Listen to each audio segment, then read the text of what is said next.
Bonjour et bienvenue sur Il était une fois.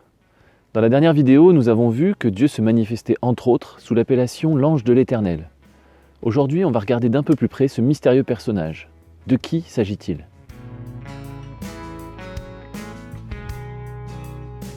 La première fois que l'ange de l'Éternel apparaît dans la Bible, c'est avec Agar, la servante de Saraï. Pour redonner le contexte, Saraï a donné à son mari Abram, sa servante, dans le but d'obtenir l'enfant de la promesse, parce qu'elle était stérile. Agar est ainsi tombée enceinte, ce que Saraï a finalement mal vécu.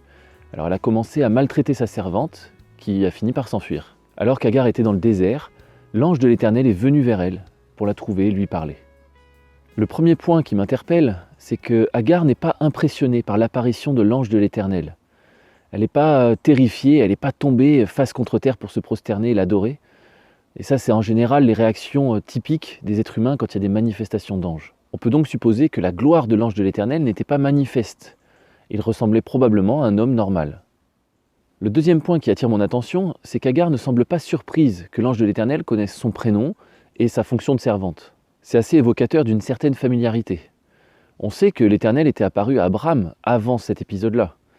Est-ce que c'était devant Agar ? Est-ce que c'était en sa présence ? Est-ce que c'était sous la même forme ? On ne le sait pas, mais on peut se le demander.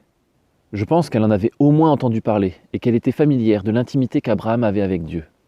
Car elle discerne bien que c'est Dieu qui lui parlait.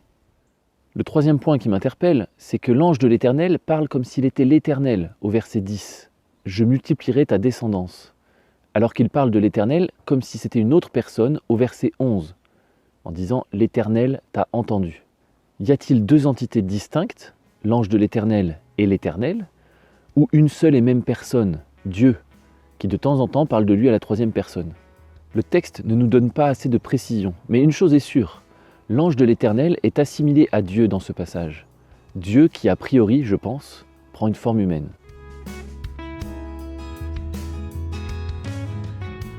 À un moment donné, Dieu demande quelque chose d'horrible à Abraham, le sacrifice de son fils Isaac. Pour aller directement au fait, Abraham est sur le point de tuer son fils, car il vient de se saisir d'un couteau pour l'égorger.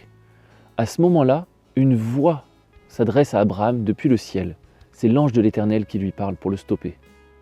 À la différence de l'épisode avec Agar, ici il s'agit juste d'une voix. Abraham ne semble pas voir qui que ce soit. Par contre, le verset 12 nous amène à la même conclusion qu'avec Agar. L'ange de l'Éternel est assimilé à Dieu, puisqu'il dit « Tu ne m'as pas refusé ton fils ».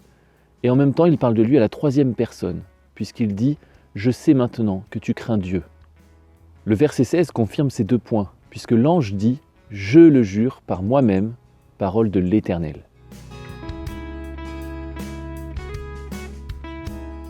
L'appel de Moïse lors de l'épisode du buisson ardent est très explicite. Quelqu'un apparaît dans une flamme de feu au milieu d'un buisson. C'est l'ange de l'Éternel. Après que Moïse se soit approché, il est écrit que Dieu l'appela du milieu du buisson. Donc encore une fois, l'ange de l'Éternel est assimilé à Dieu. Et dans la suite de l'histoire, c'est bien Dieu, l'Éternel, qui s'entretient avec Moïse. Toujours avec cette tendance à parler de lui à la troisième personne.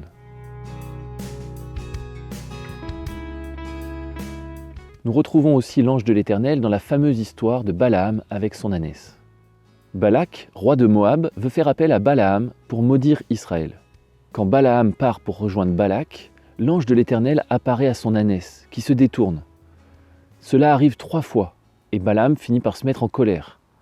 C'est à ce moment-là que son ânesse se met à lui parler, et que Balaam voit lui aussi l'ange de l'Éternel sur le chemin, une épée nue à la main. Le fait d'avoir une épée nue à la main induit pour moi l'apparence de la forme humaine.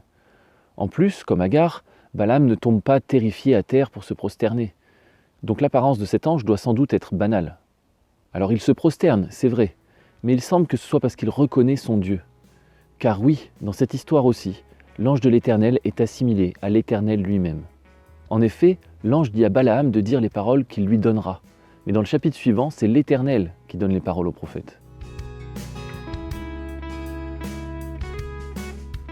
L'ange de l'Éternel intervient aussi dans la vie de Gédéon, et on y trouve les mêmes similitudes. L'ange de l'Éternel parle de Dieu à la troisième personne, et Gédéon n'est pas impressionné par la venue de l'ange de l'Éternel. La différence ici est que Gédéon ne reconnaît pas tout de suite Dieu au travers de ce personnage. Mais l'assimilation entre l'ange et l'Éternel est très claire dans les textes. On sait que Gédéon est en présence de l'ange de l'Éternel, mais le verset 14 nous indique que Dieu se tourne vers lui. Il semble donc qu'il s'agisse d'une seule et même personne. Gédéon ne comprend qu'il était en présence de Dieu que lorsque l'ange commence à faire des choses extraordinaires, ce qui tend à confirmer que jusque-là, l'ange de l'Éternel avait plutôt une apparence et un comportement comme un homme normal. Nous pouvons noter quelques petites différences quand l'ange de l'Éternel vient voir les parents de Samson. Tout d'abord, il n'est pas vraiment question de l'ange de l'Éternel au départ, mais d'un ange de l'Éternel. Bon, a priori, le changement de déterminant n'a pas beaucoup d'incidence puisque dans la suite, il est question de l'ange de Dieu et de l'ange de l'Éternel. Ensuite, la description que la future maman de Samson donne à son mari parle d'un homme de Dieu, ce qui confirme l'hypothèse de l'apparence humaine. Mais dans ce cas, cet homme avait l'apparence d'un ange de Dieu, un aspect redoutable. Donc la seule fois où il y a une manifestation de gloire, une apparence un peu particulière qui laisse à penser qu'il s'agit d'un ange, la description parle d'un homme quand même.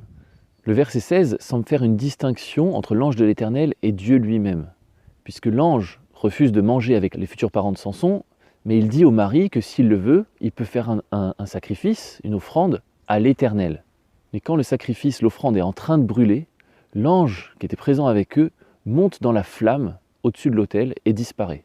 C'est à ce moment-là que le couple tombe sur sa face et ils ont peur de mourir parce qu'ils disent qu'ils ont vu Dieu. En plus, quand le mari demande à l'ange quel est son nom, il lui répond que son nom est merveilleux, ce qui fait penser quand même à Dieu. Donc l'assimilation entre l'ange de l'Éternel et Dieu est aussi très claire dans ce passage. Je n'ai pas passé en revue absolument tous les passages où l'ange de l'Éternel apparaît dans les textes, mais je me suis arrêté sur les passages que j'ai trouvés les plus explicites et les plus pertinents. Nous n'avons pas assez d'informations et assez de détails pour être catégoriques, mais il semble quand même que dans la grande majorité des cas, l'ange de l'Éternel soit une apparition de Dieu lui-même sous forme humaine. Alors ça reste assez mystérieux et beaucoup de questions naturelles ne trouveront pas de réponse, mais Dieu est Dieu. Ses capacités et ses facultés dépassent l'entendement humain. Alors certains pensent que l'ange de l'Éternel, en fait, il s'agissait de Jésus. Nous verrons, quand nous aborderons les vidéos sur le Fils, pourquoi moi je pense que ce n'est pas du tout le cas. Par contre, clairement, le fait que Dieu apparaisse sous forme humaine est une indication de l'incarnation qui aura lieu avec la naissance de Jésus. C'est là l'intérêt notable de ce personnage, mettre dans la mentalité des gens de l'époque que Dieu peut prendre forme humaine et venir vers les hommes. Il n'est pas un Dieu lointain, mais désire être proche des hommes, au point d'en devenir un en la personne de Jésus. Mais avant de parler du Fils, nous aborderons le sujet du Père dans notre prochaine vidéo. Alors à bientôt sur Il était une fois.